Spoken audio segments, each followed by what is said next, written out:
Brain में blood vessels के गुच्छे हो जाना, बढ़े हुए ब्लड प्रेशर के बाद में, या किसी ये पैदाइशी भी रहते हैं।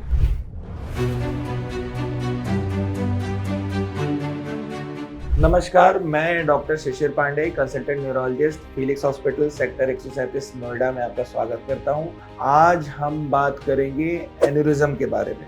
एन्यूरिज्म यानी ब्रेन में ब्लड वेसल्स के गुच्छे हो जाना। अब गुच्छे होने से फ़ायदा क्या रहा या घाटा क्या रहता है? जनरली फ़ायदा तो कुछ रहता नहीं, घाटा ही रहता है।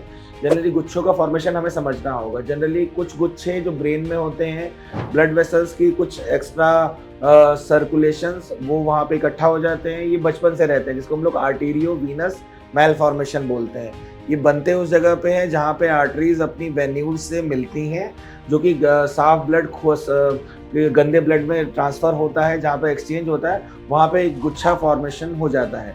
जनरली बचपन में लगी गई चोट या उसके बाद से भी ऐसा आर्टेरियो वीनस मैलफॉर्मेशन देखा गया है। एंड कुछ केसेस में बर्थ रहता है। दूसरे टाइप के जो वो होते हैं, दीज आर कॉल्ड एन्यूरिज्म्स। एन्यूरिज्म्स क्या होते हैं कि जो ब्लड वेसल रहता है, जो आर्टरीज रहती हैं, जो साफ ब्लड ले जाती हैं, उन्हीं की वॉल में ही एक गुब्बारे टाइप का प्रोजेक्शन क्रिएट हो जाता है। क्यों हो जाता है? मे बी ट्रॉमा के बाद, चोट के बाद में, या बढ़े हुए ब्लड प्रेशर के बाद में, या किसी ये पैदाइशी भी रहते हैं। ये साइज़ पहले पैदा हुए थे तब तो छोटा था, कोई दिक्कत नहीं कर रहा था, मगर जब जैसे आप बड़े हुए, जवान हुए, तब ये इसका साइज़ भी बढ़ा और फिर ये दिक्कत करने लगा। तो जनरली जो एन्यूरिज्म होता है और आर्टेरियोवेनस मैलफॉर्मेशन होता है, आर्टेरियोवेनस मैलफॉर्मेशन जनरली मिर्गी के दौरे के साथ में, हेडेक के साथ में प्रेजेंट करते हैं, बट स्टिल वो भी कम खतरनाक होते हैं, मैनेजेबल होते हैं। एंड उसका इलाज हम लोग रेडियोथेरेपी से करते हैं। जनरली थेरेपी देके उसको जला के हम लोग ठीक कर देते हैं, या उसका जो सप्लाइंग आर्टरी या वीन्स रहती हैं, उसमें वहाँ पर जाके हम लोग ग्लू लगा DSA करके, जैसे एंजियो करते हैं हार्ट की वेसल्स में जाते हैं, कोरोनरी वेसल्स में, जैसे ब्रेन की वेसल्स में जाके ग्लू डाल देते हैं, तो वो बंद हो जाता है, उसकी फीडर आर्टरी बंद हो जाती है, तो वो धीरे धीरे करके सूख जाता है।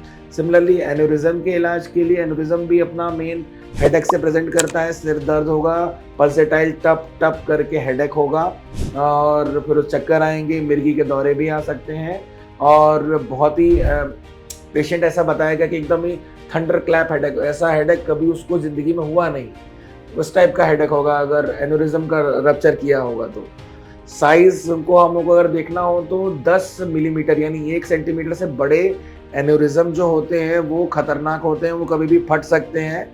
जो 10 सेंटीमीटर से 10 मिलीमीटर या 1 सेंटीमीटर से छोटे एन्यूरिज्म होते हैं, वो हम पीरियोडिकली स्क्रीन करके मैनेज करते हैं, या उसके लिए हम लोग बाकी जो ट्रीटमेंट मोडेलिटी वो यूज़ कर सकते हैं। बट एन्यूरिज्म किसी भी साइज़ का हो, chances of rupture is always there in the brain, क्योंकि ब्रेन की जो वेसल वॉल होती है, उसमें जनरली वेसल वॉल में 3 लेयर होती हैं, tunica, media, interna and externa. Brain की वेसल्स वॉल में एक जो मीडिया या इंटरना, इनमें से कुछ जो पोस्टीरियर सर्कुलेशन वाला रहता है उसमें से मिसिंग रहती है।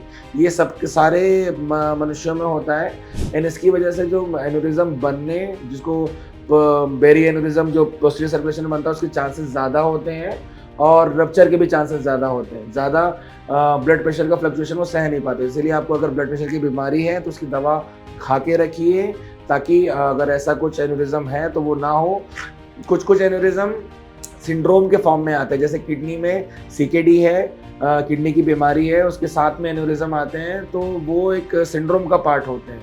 तो अगर आपको किडनी की बीमारी है तो ज़रूर ब्रेन की स्क्रीनिंग कराएं, कहीं वहाँ पे भी एन्यूरिज्म ना हो, या एन्यूरिज्म हो निकल आए तो उसको किडनी की बीमारी का स्क्रीन होना भी ज़रूरी है। ट्रीटमेंट वाइज हम क्या करते हैं, जैसे आर्टेरियोवेनस मैलफॉर्मेशन का तो बताया मैंने, फीडर आर्टरी को ब्लॉक कर देते हैं हम लोग कैथेटर डाल के। सिमिलरली यहाँ पर भी हम लोग DSA करके, डिजिटल सब्सट्रैक्शन एंजियोग्राफी करके, कहाँ से इसका ड्रेनिंग चैनल है वहाँ जाकर हम लोग कॉइल कर देते हैं, जो जैसे गोला जैसा रहता है, इसमें धीरे धीरे करके कॉइल भर देते हैं, तो इसके आसपास फिर क्लॉट बन जाता है, और ये धीरे धीरे जैसे गुब्बारा डिफ्यूज़ होता है वैसे वैसे ये धीरे धीरे पिचक जाता है।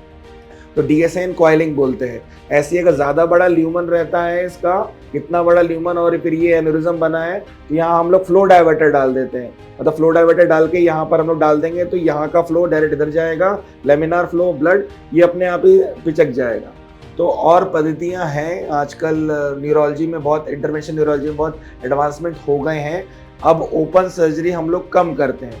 हालांकि रप्चर एन्यूरिज्म या बहुत बड़ा एन्यूरिज्म हो, बहुत ही क्रिटिकल केयर में हो, पोजीशन पे हो जहाँ पे ये सब चीज़ें नहीं हो पा रही हो, वहाँ पे हमें ओपन ही करना पड़ता है। उसमें भी कोई दिक्कत नहीं है। जो इसका बेस ऑफ द एन्यूरिज्म रहता है वहाँ पे हम क्लिपिंग लगा देते हैं, क्लिप लगा देते हैं। ये न्यूरोसर्जन द्वारा प्रोसीजर किया जाता है। हमारे यहाँ ये सुविधा अवेलेबल है। अगर आपके पास कोई ऐसा पेशेंट हो जिसको एन्यूरिज्म या ऐसा आर्टेरियोवेनस मैलफॉर्मेशन हो तो हमारे पास ज़रूर लाएं। धन्यवाद। हेल्थ से जुड़ी ऐसी कई और जानकारी के लिए फेलिक्स हॉस्पिटल के YouTube चैनल को सब्सक्राइब करें और अपने सवाल कमेंट बॉक्स के जरिए हम तक पहुंचाएं और डॉक्टर की अपॉइंटमेंट के लिए दिए गए नंबर 9810455953 पर संपर्क करें।